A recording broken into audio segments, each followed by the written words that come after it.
What up, world, and welcome to LSU Live post-game edition. Coming off a big win as LSU defeated the Clemson Tigers 17-10, proving where the real Death Valley is, but more importantly, getting a big win to start the season, get some positive momentum, and Brian Kelly has finally gotten that monkey off his back on opening games. Just huge game all the way around. I can go on and on about the star players. But we got to start off talking about the defense. This was a completely different defense than what we saw last year. You saw an attacking defense. You saw guys who could pressure and guys who could cover. And Cade Klubnik was never able to get comfortable the whole game. They had Klubnik on the run. You shut down that potent passing attack from Clemson. The running game was non-existent. So we're going to start off the show talking strictly about the defense and what a job that Blake Baker did, but also the job that these transfers did and transforming this defense into something that we're used to seeing from LSU.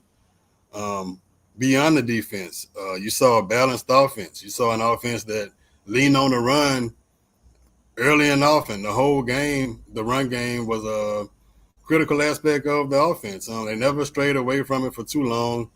And it helped provide some balance and also helped Nussmeier to keep his composure. You didn't put him in a situation where he had to do everything and the game was on him. Also, speaking of Nussmeier, what can he do without an O-line? That offensive line, that much maligned offensive line, held up for LSU. We were pretty worried about it and worried about it for good reason because early reports and what we saw in fall camp was not exactly encouraging from that O-line, but can't say enough about what that O-line did in the run game and the pass game against a defensive line that was pretty much, rumored to be, not only rumored because they had some solid players. You got some NFL talent, but they were expected to dominate this LSU offensive line. The majority of people who picked Clemson to win, it was because, one, they were at home, and two, it looked like such a mismatch between that offensive line and the defensive line that LSU brought. I mean, that defensive line from Clemson and the offensive line that LSU brought into Death Valley. But they held their own. Even early in the game when Tyree Adams, starting left tackle, went out, they never skipped a beat. So can't say enough about that O-line and what they did. Starting in the first half, saw some pretty encouraging things from Joe Sloan. Joe Sloan coached a hell of a game, I got to say. Sloan showed a lot of creativity in the run game. You saw Xavier Thomas motion into the backfield a lot. And we'd seen Xavier Thomas motion into the backfield and take counter plays, but you saw him take the counter with the halfback lead.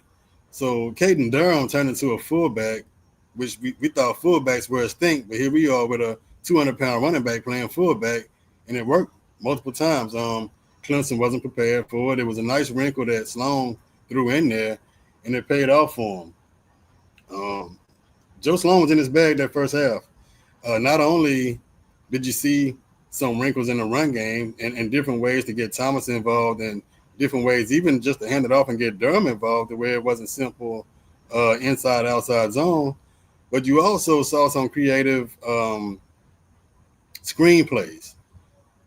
We saw screenplays where it would appear to put a receiver in motion to take the screen with your guy that's stationary, that's standing still, is going to be the lead blocker, and your blocking receiver would get the pass. So it was just some nice wrinkles that Sloan put in there that Clemson wasn't ready for. Can't say enough about the game that Joe Sloan called. He kind of grew up in front of our eyes. So that was impressive to see. The pressure from that defense. Blake Baker brought the pressure. We brought in some significant transfers and guys like, starting with Mansour Delane, you got to start with him, but also guys like A.J. Halsey, who couldn't start into the second half. P.J. Woodland is not a transfer, but he played a hell of a game. And that frees you up to do so many things defensively. And we saw Blake Baker take advantage of that to the fullest. Baker was aggressive the whole game. Even up by a touchdown late in the game, Baker never took his foot off the gas, and he let him loose. He turned his athletes loose, and it really made Klubnik uncomfortable. You saw Clemson make some adjustments early on in the first half. Around that second or third drive, they put him on a move. They'd roll him out, put him in situations where he could buy himself some more time. But in the end, they just couldn't keep Klubnik away from that LSU pass rush. And that was a major aspect of the game that kind of turned the tide to LSU's favor. Both teams were pretty impressive defensively early in the game, to be honest.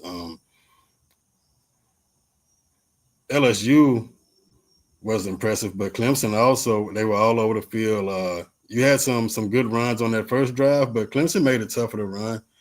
And speaking of that first drive, I think not to nitpick too much on the play calling, because like I said, Joe Sloan called a big time game. The fade on second down on that drive kind of bailed Clemson out. Now you put yourself in a position where you're third and long, but I won't harp on that too much because he did too much good to harp on the bad. And plus, sometimes it's just the breaks. You know, it could have easily got a PI call on that fade the way you got 3 other ones to trade as green.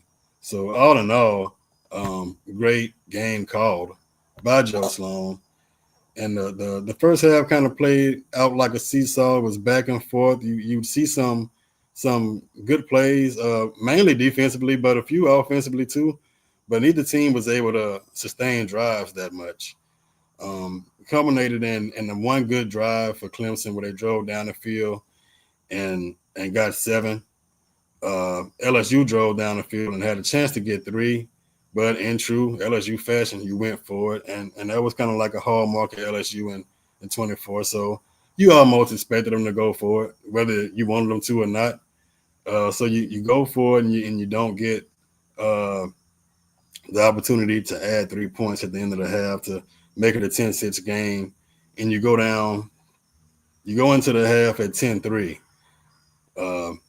So that makes it even more important to start the second half with a good drive or with a big stop because you had to kick the ball off. So the defense was able to come out and get that stop in the second half, and that's kind of making my next point about this team and this win. The resiliency that they showed in this win was pretty impressive, especially considering how many new players you have.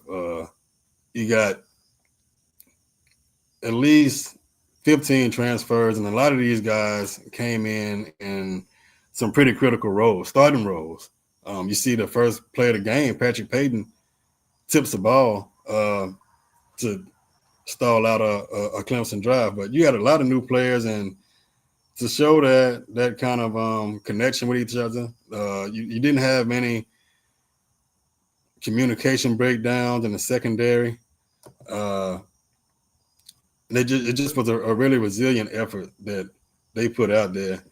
So that was an important part of winning that game. But back to the second half. You come out in the second half, you get a big stop.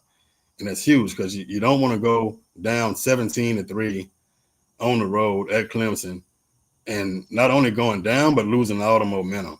And you haven't even shown that you haven't proven to yourself that you can go down and score a touchdown. So that was a huge stop. Start that second half. So you get that stop, and then you go on and you get the ball. So of course you need 7, and you get some penalties. You're starting to drive 1st and 20. So again, you see that same resiliency. You see that resolve. You overcome the penalties, and you go down and score. And that was a kind of ongoing thing for this night. You overcame adversity time and time again on both sides of the ball, offensively and defensively. Offensively, you had penalties, and that's just part of it. It's the first game of the year. You don't get a preseason game. You're going to have some penalties. So you had some penalties. You had some bad calls, obviously. A touchdown wasn't a touchdown. Nothing is a catch. In 2025, nothing is a catch. So don't even get your hopes up. And you also had some turnovers. And I won't even really too much knock him for the turnovers. Ball Sharp catches the ball, he gets hit. As soon as he catches it, that's a good play by the defense. Give credit where it's due. Chris Hilton fumbles. He wouldn't have gotten the first down on that play anyway. It's a fourth down play. So it didn't really matter that he fumbled. But either way it goes, you overcome those issues, those setbacks, and you keep your head moving forward.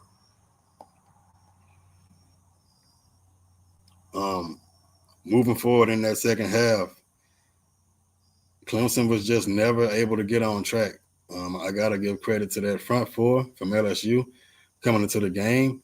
All the talk was about Peter Woods and the edge guy, TJ from Clemson. And how was LSU going to block him, TJ Parker?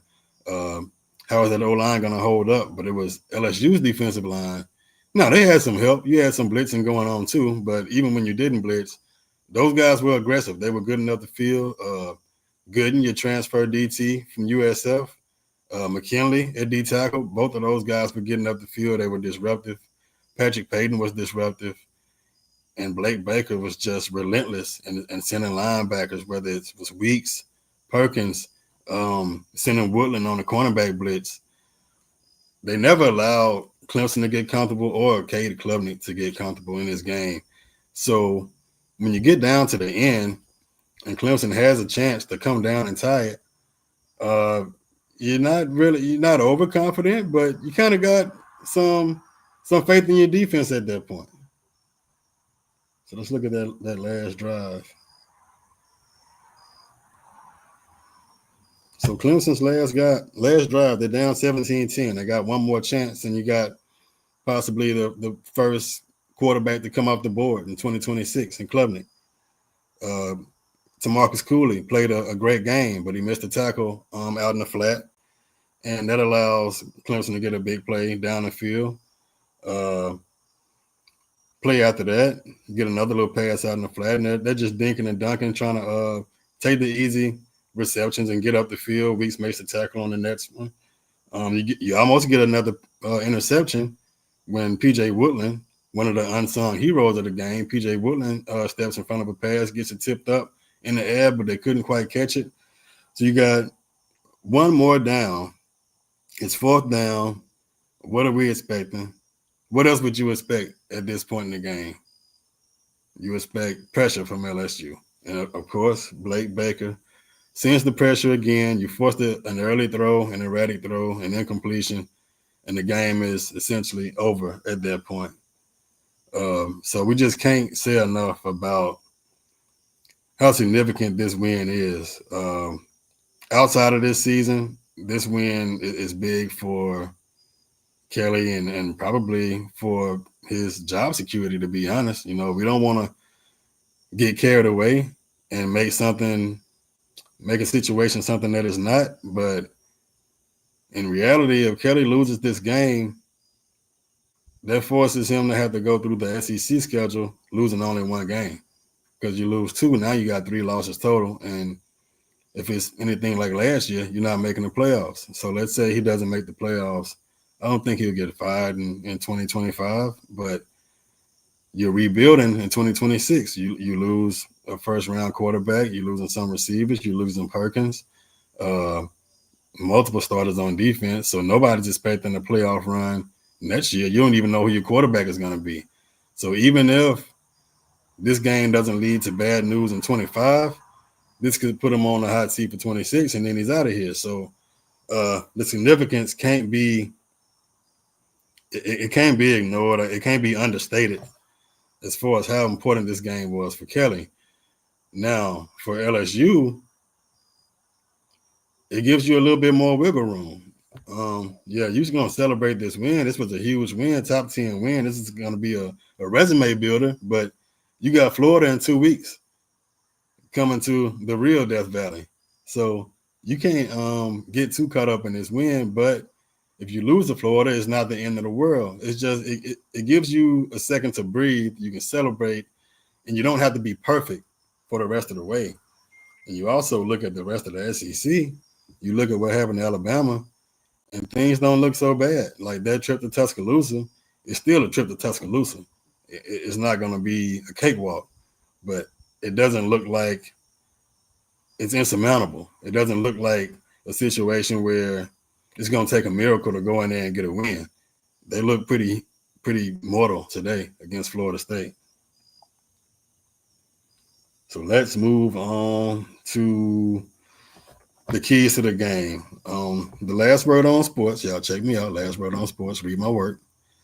I gave some keys to the game on Friday. Speaking of reading my work, y'all like and subscribe. I need everybody to like and subscribe to this, and take somebody else's phone and subscribe for them.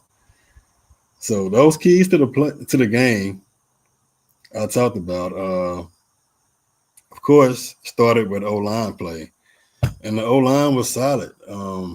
They never looked to be a liability. You even saw them creating some holes in the run game, which we didn't see that often from a well-respected O-line that LSU had last year with 4 guys that went on to the NFL. So really want to make sure that I give credit where it's due with that offensive line and what Brad Davis was able to do. You're still figuring out starters. The week leading up to the game, you're still figuring out starters going against a team with multiple, at least 3 NFL guys on that D-line.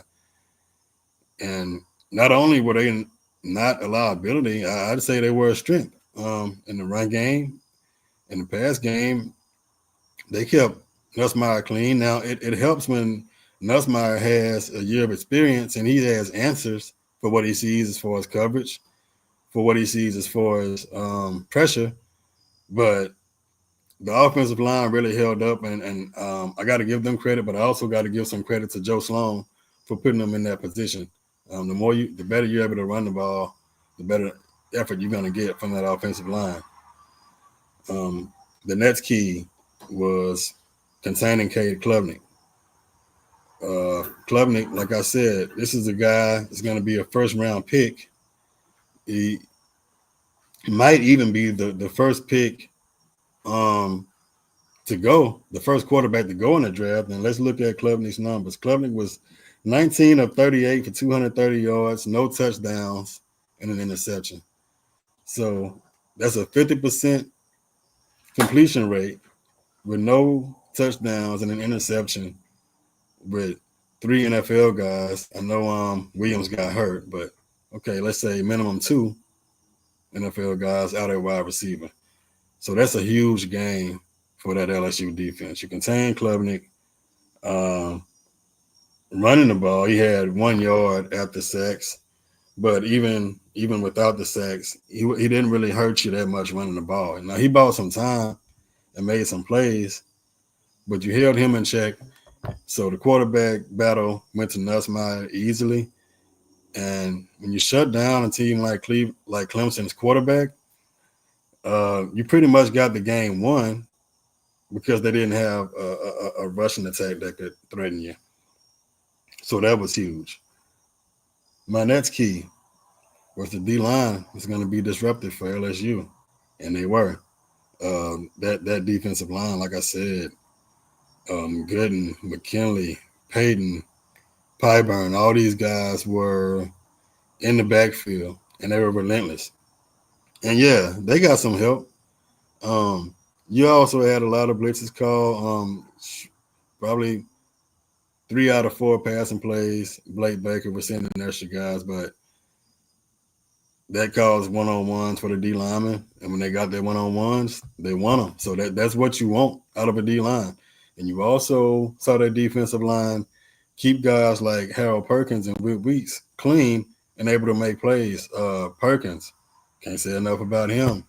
I don't want to get too far off of what I'm talking about with my keys, but Perkins, he looked 100%, and he looked sure of himself. He looked like a more confident player. Harold Perkins, on a play early in that first half, he diagnosed it, he beat the blocker, he made the play. Where the Harold Perkins of old would have seen it late, would have gotten blocked, and most likely would not have made the play. So that shows some growth from him. He's always had the athletic ability. And tonight, you were able to see some growth from Perkins.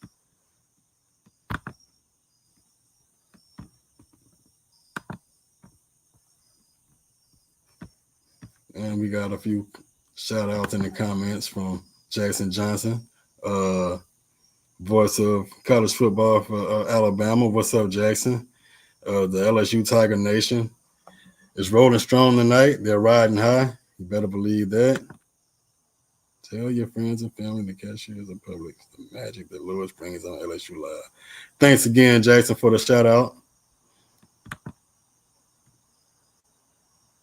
Brian Kelly, of course, that's Brian Kelly. For tonight, put a lot of doubters to bed. So happy for him. And that's true. Thanks, Austin. I appreciate that. Appreciate you pointing that out. Yeah, Brian Kelly, he did put some doubters to bed. Now, when you don't like somebody, you're still not going to like him. I think a lot of the criticism that Kelly gets is from people that it's nothing he could do. He could win a championship this year, and they're still going to say why he's not a good coach. But yeah, it's not much you can say that can be valid when you beat a top 10 team on the road. Nobody else can say that yet. And even though I'll be honest, I picked Texas today, but they came up short. So this is a huge win for the program and for Brian Kelly. We got another one from Austin. That LSU defense is legit as it gets. And I cannot argue with that. That defense is so impressive considering where they were 2 years ago. I won't even say last year because the LSU fan base complained last year about the defense and stopping the mobile quarterbacks, but that defense was in the 100s the year before. So you're not going to go from a 100 ranked defense to a dominant Baltimore Ravens defense. It's just unrealistic. These improvements are going to come kind of incrementally. And in total defense, Blake Baker improved that defense 50 spots, over 50 spots last year. So you were going to expect another jump this year. For one reason, you got another year in the system. But the biggest deal is you got more talent. You got more talent to deal with. You got more options. So that's a great point from Austin. Now back to the keys to the game. Big one. A big key to the game that I wrote about on Thursday was LSU was going to have to be prepared and composed to come in and win this game. And they were. You might say, oh, well, they got penalties. They used 3 timeouts in the first half. Well, that's kind of making my point. Last year, Nussmeier didn't understand when to take these timeouts. You don't want to have to take 3 timeouts in the first quarter, but it's better to take those timeouts than to waste a play and kill a drive.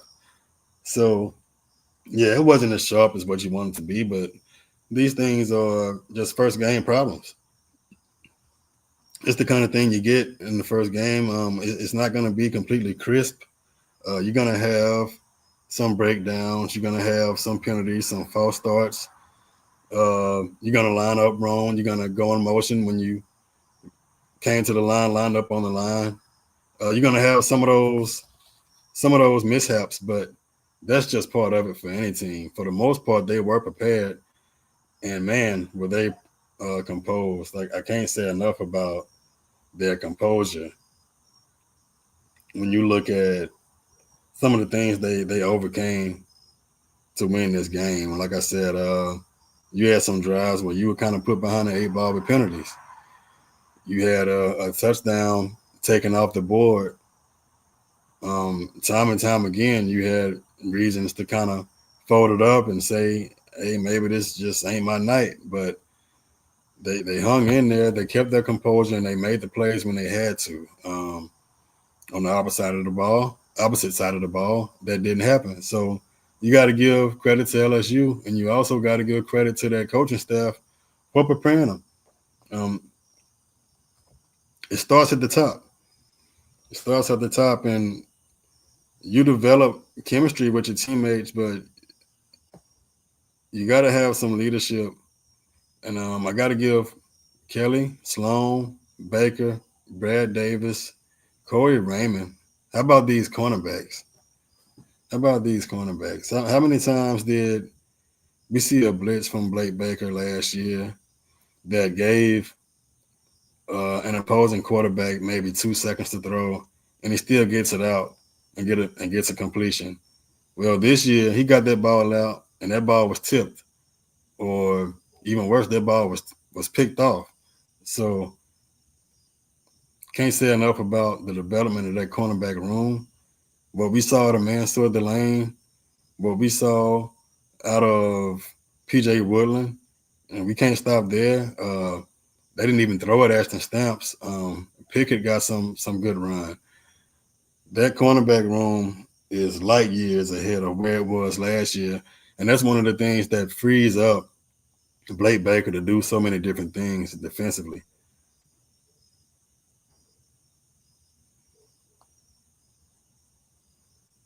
So those were the keys, and of course LSU succeeded in all of those keys to the game. On to the players of the game. We're gonna start with Nussmeier, and Nussmeier didn't just ball out as far as yardage. He didn't go for 400 or something crazy like that. But that's the great thing about this game. He didn't have to. He didn't have to go off in the passing game to win. But he made the throws when he had to. He made clutch throws. He was accurate, and he avoided the big mistake. He kept drives going. He kept them out of negative plays. So he ran the offense like a veteran. He ran the offense like a guy that had a year last year to make some mistakes, and take his lumps. Nussmeier was 28 of 38 for 230 yards. And that's an efficient game. That's really what you want out of your quarterback. You don't want to have a guy to have to be a gunslinger. You know, he got that reputation, and that's not always a good thing. You know, it's a little negative connotation that comes with being a gunslinger too. So shout out to Nuss. He showed a lot of growth in how he played tonight, and he also showed that he was resilient in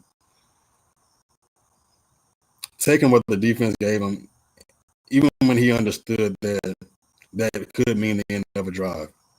You know, you want to just keep living and go to another drive. If I got to take this check down and get 7 yards when I need 15 because we had a penalty, then I'm just going to take my 7 yards and we'll punt it. So I got to give credit to Ness on that.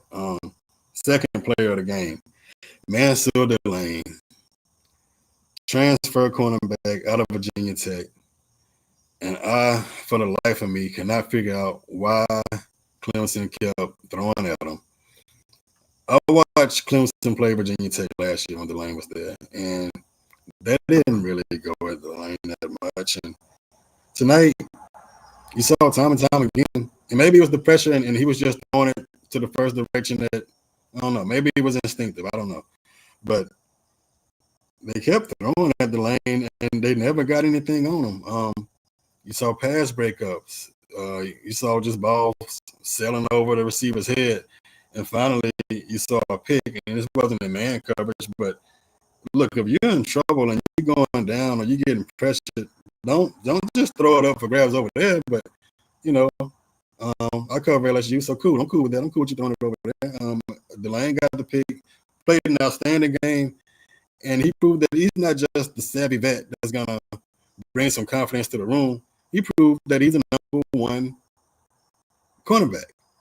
He's a guy you can put on an island as a cornerback and expect him to handle his business. He was going up against some good guys. I've said it time and time again. These are NFL guys on the outside for Clemson. Wesco, Moore got nothing against the lane. And this is the guy that you went out and got, you recruited him, you brought him in, and he is everything that you could ask him to be in this first game. And a cornerback like that, who you can put on an island, changes the defense. So I got some players of the game, and I also got some unsung heroes. I don't know if I can call Trey Dez Green an unsung hero, but numbers-wise, he didn't really go crazy. But every time you threw at him, it was a good result. Either it was a PI or he finally got his touchdown later on in the game in the jump ball. And you can see the confidence they had in Green early in the game. I kind of criticized that play in the first quarter where you kind of got out of your running rhythm and you threw it to him and it killed the drive. But you understand why. When you see a mismatch like that and a guy that you can line up in the slot, you can line him up outside. No matter where you line him up, he's a mismatch and a problem and a headache. And Green kind of put some limitations on you as a defense. You can't do too much because you got to figure out the hell are you going to do with Green. Like, how am I going to defend him? Am I going to put two guys on him? What about if he lines up in the slot? So that is an issue, and he was a major issue for Virginia Tech tonight. Trey Green, sophomore, really coming to his own. And it looks like he's going to be a go-to guy for LSU this year. Other than Green, you had P.J. Woodland, like I said, about Mansur Lane. P.J. Woodland was everywhere, and it just didn't pay to throw at him. Woodland, time and time again, he made plays.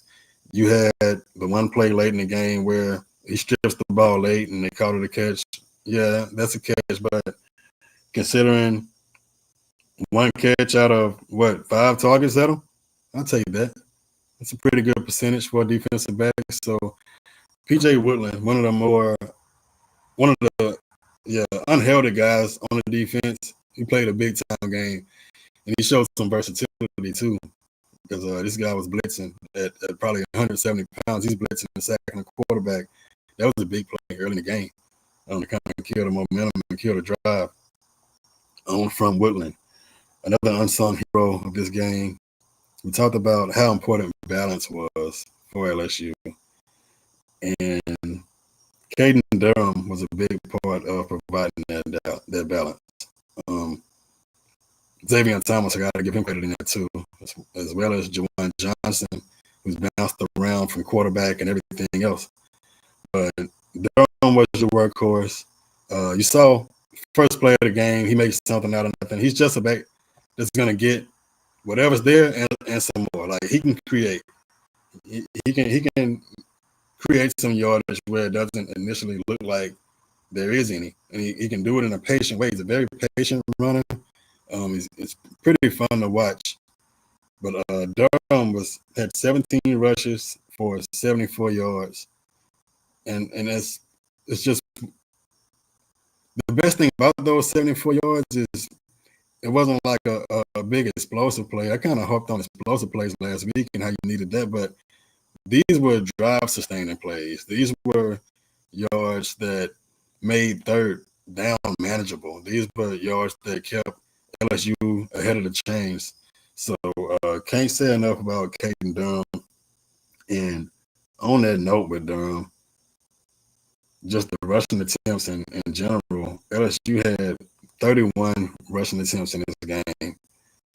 I can tell you right now, they didn't have a game last year where you had 31 rushing attempts. So, again, shout out to Joe Sloan. We're seeing Joe Sloan really evolve as a play caller, understanding what his team needs and how to get them what they need. But also it helps when you have an older quarterback, a guy who's now a second-year starter in his 5th year on campus. So that helps. But I got to give Joe Sloan credit. Y'all gained them in total offense 354 yards to 261 yards. So you pretty much outgained Clemson at home. Number 4 ranked Clemson at home. Y'all gained them by 100 yards. So can't say enough about Sloan. Now, moving forward from this game for LSU, you finally got that monkey off your back as far as the opens go. Nobody can talk about, you lost so many in a row. Doesn't matter anyway because every year is different, but at least mentally you don't face that hurdle for next year. But more importantly, you put yourself in a good spot for this year. For 25, you're 1-0. You got undoubtedly one of the best wins of the year. It's not going to be too many teams that are going to go on the road and be the top 10 team this year. And other than what it does for your record and for your playoff resume, it adds confidence. This looks to be a confident team, but when you come out and get a win like this, you're only gonna feel better about yourself. These are guys that are still getting to know each other. These are guys who came from different schools and they don't even know everybody else's name yet. So that's gonna build some camaraderie. That's gonna build your team up. It's gonna build a morale up. You're only gonna be more confident. And this team, the scary thing about it is they're gonna grow. So that's huge for LSU. You got Florida in 2 weeks. Bama looks beatable. It's one game, but it looks a whole lot different after the day going over there. You're going to see what South Carolina looks like tomorrow. But a lot of your goals look more attainable today. Because if you can go on the road and get a win like this, then who can't you beat? It says a lot. Like I said, they'll only get better from Clemson's perspective. They're in the ACC, so they're probably gonna run through it and still make the playoffs anyway. You don't want to start 0-1, and it's a punch to the gut, but they'll be okay. You'll see what Miami looks like tomorrow, but Clemson will move forward. You got a veteran team, and that offense is gonna look a whole lot better as they play more games. But for LSU, again, you get the big win over Clemson, 17-10, and the sky's the limit for this team. So signing off, it's Lewis Johnson. Like and subscribe to the Voice of LSU.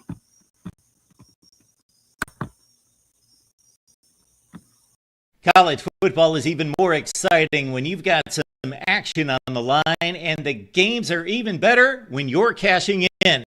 And the Voice of College Football is the place to be to get the greatest value. Start with my picks. 58% against the spread, and I've got a 40-plus year track record. 11-0 in the college football playoff for me last year against the money line, 8-3 against the spread. Steve Merrill of Wager Talk is our ace in the hole, show stopper. 7 years with the Voice of College Football, over 30 years in the industry. Steve gives us analysis on all the big games, but you can't miss Steve's weekly under-the-radar pick. 28-12 against the spread. You also get picks from some of our top analysts here at the Voice of College Football, including Corey Bratta, Matt Zemek, and Steve Dace. Check out those numbers. Become a YouTube or Patreon member for just $99 per month. Go to the join and then select the betting tier. Do the same thing on Patreon. Make 2025 a winner now.